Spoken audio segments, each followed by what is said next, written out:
Mais Saúde, programa de saúde da terceira via, volta no segundo bloco, entrevistando hoje a doutora Paula Artiles, médica dermatologista. Doutora Paula Artiles, é um hábito não só meu, mas eu acho que um hábito de todos os Artiles, né? Que é uma família de numerosos médicos e de professores de medicina. Eu lhe pediria, sem querer parecer impertinente, que você resumisse alguns tópicos para os nossos telespectadores desses cuidados que você citou, que são importantes no inverno.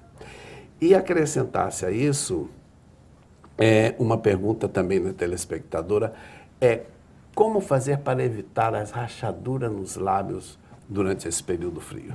Tá, vamos lá, vamos tentar colocar uns tópicos para ajudar vocês a cuidar da pele no inverno. Primeira coisa, filtro solar sempre. O filtro solar a gente não pode deixar de lado. Até porque o filtro solar, o creme que vem com ele, ajuda a hidratar a pele. Então você já está fazendo duas coisas ao mesmo tempo. Está protegendo a pele dos raios UVA, UVB e já está hidratando.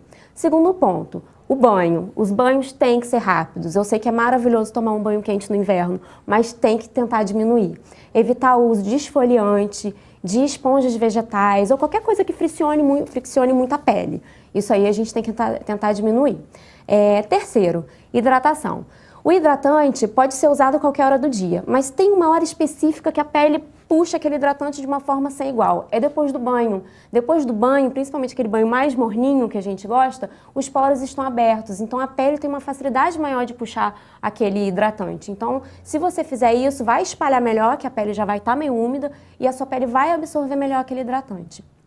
Quanto aos lábios, com o tempo seco, quase todo mundo tem a mania de ficar molhando o lábio com a língua. Fica passando a língua e fica molhando. Mas o que acontece? Isso acaba secando mais ainda. Saliva não é para hidratar o lábio. Então, assim, acaba ficando seco, aquilo vai piorando. Tem que usar hidratante. Existem hidratantes labiais que são próprios. Então, assim, inclusive os homens podem usar também. Não tem cor, não fica branco, fica transparente. E isso ajuda muito, porque da mesma forma que a pele abre soluções de continuidade, e isso pode fazer com que entre bactérias, fungos e tal, a boca também. Ainda mais sendo uma mucosa, é mais propensa ainda a secar e a formar essas soluções de continuidade. Acho que para o inverno seria o básico. Claro, a gente não pode esquecer da ingestão de água, né? Durante o inverno a gente fica com frio, não sente aquele calorzão todo que a gente sempre sente, e a quantidade de água ingerida sempre diminui. Às vezes a gente chega no final do dia e lembra, nossa, não bebi nem água hoje, não bebi um copo d'água hoje. Isso faz toda a diferença, porque não adianta a gente hidratar de fora para dentro se de dentro para fora tá seco, né? Então, assim, uma pele viçosa, uma pele com bom aspecto, saudável, tem que ter hidratação e alimentação. Não adianta passar a semana inteira no dermatologista e comer mal e não beber água. Doutora Paula, eu vou aproveitar para uma curiosidade até pessoal, além da curiosidade dos nossos telespectadores.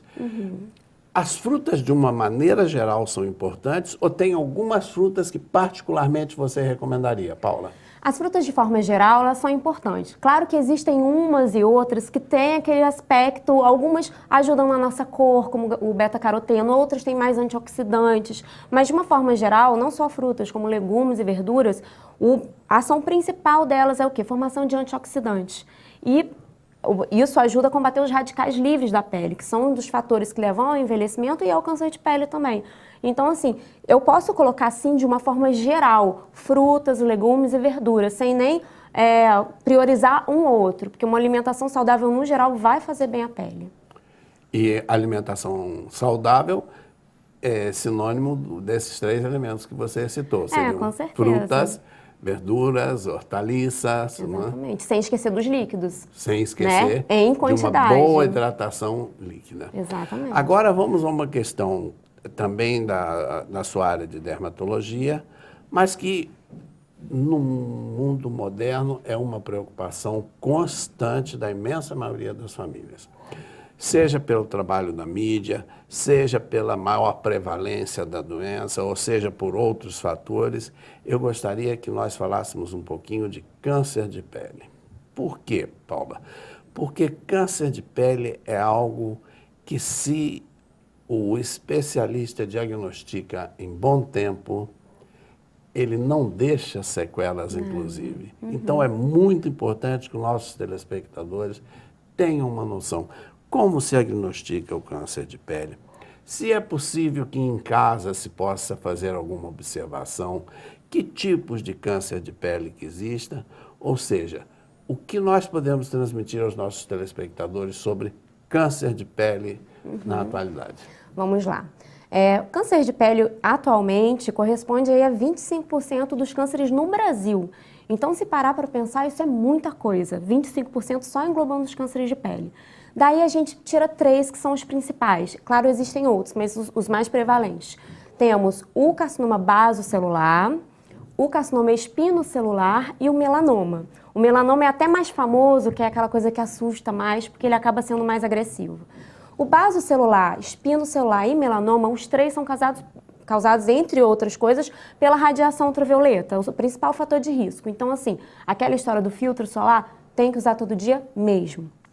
Como a gente pode identificar, assim, mais ou menos esses cânceres? Só para ter uma ideia mesmo. O câncer basocelular, ele aparece geralmente como uma bolinha vermelha translúcida que aparece em geral em locais expostos ao sol. Então pode ser nariz, face, orelha, que acontece muito, que ninguém lembra de passar o filtro solar na orelha. Então assim, costas, geralmente é mais ou menos isso, pode sangrar ou não. O espinocelular, ele já aparece às vezes como uma casquinha, como uma cicatriz que não está, perdão, um machucado que não cicatriza, que fica o tempo todo escamando, coçando. Esse é o espinocelular, geralmente também em locais expostos.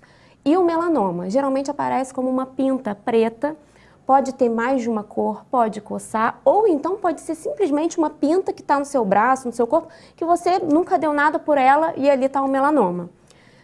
A maioria dos cânceres tem um tempo de evolução muito longo, então não acontece assim de surgir e já espalhar, não acontece isso.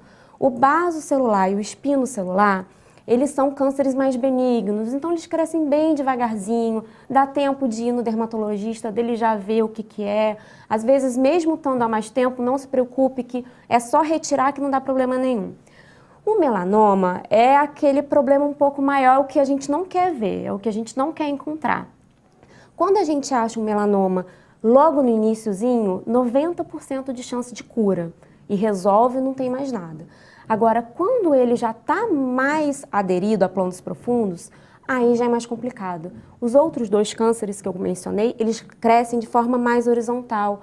E o melanoma, ele cresce mais para baixo. Isso leva a ter mais metástase e a ser mais complicado. Depois que metastatizou, aí é muito complicado. As opções de tratamento são muito pequenas.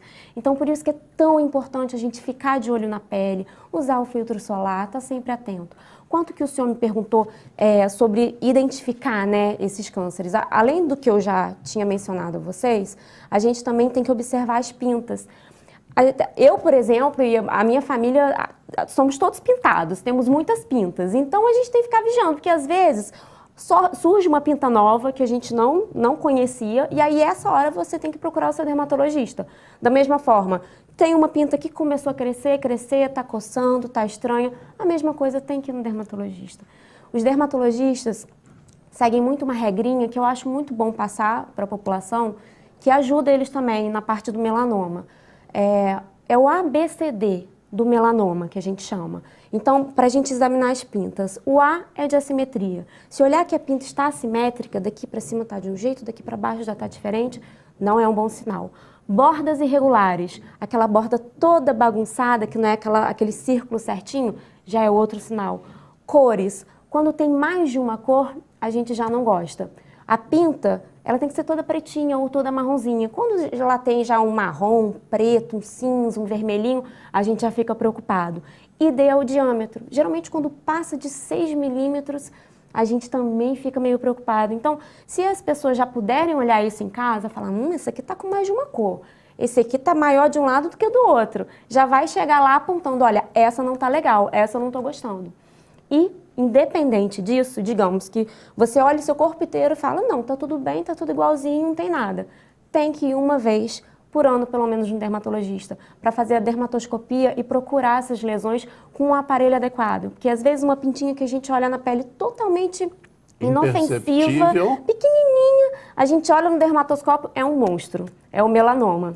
Entendeu? Então isso tem que ficar isso na cabeça das pessoas. Tem sim que ir no dermatologista, tem que procurar.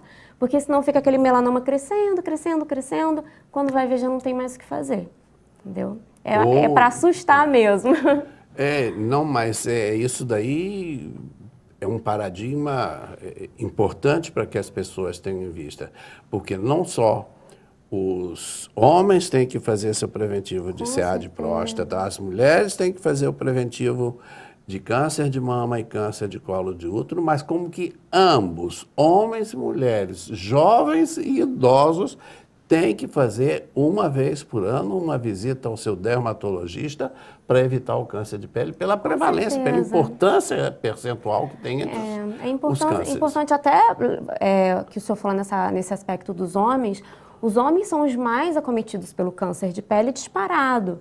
Então, assim, é aquela coisa, a mulher acaba tendo muito mais cuidado, até porque pele, aquela coisa de beleza, fica mais preocupada.